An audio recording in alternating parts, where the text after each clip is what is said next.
നമസ്കാരം. ഞാൻ ലക്ഷ്മി കാണത്ത്. ഒരു മതേതര പ്രസ്താവന കാണിച്ചുതരാം.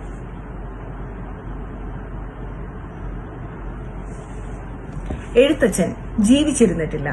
ഭാഷാ സൃഷ്ടാക്കൾ ക്രിസ്ത്യൻ മിഷണറിമാരെന്ന് ബിനോയ് തോമസ്.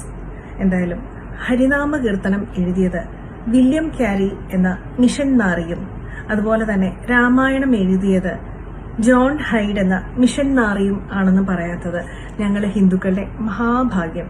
പിന്നെ അന്യന്റെ സംസ്കാരമൊക്കെ അടിച്ചു മാറ്റിക്കൊണ്ട് നടക്കുന്നവർക്ക് ഇതൊന്നും പറയാൻ ഒരു ഉളുപ്പുമില്ല എന്നറിയാം. പിന്നെ ഇവരൊക്കെ എത്തുന്നതിന് മുമ്പ് കേരളത്തിലെ മലയാളികള് മലയാളമല്ല ഹീബ്രു ആയിരുന്നല്ലോ സംസാരിച്ചുകൊണ്ടിരുന്നത്, അല്ലേ?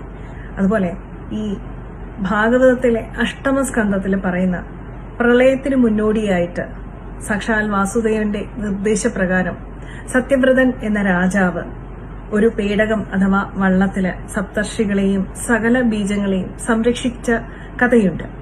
അതുപോലെ കംസൻ കൃഷ്ണന്റെ ജനനത്തിന് മുന്നോടിയായിട്ട് 2 വയസ്സിന് താഴെയുള്ള സകല കുഞ്ഞുങ്ങളെയും കൊന്നുകളഞ്ഞ കഥയുണ്ട്.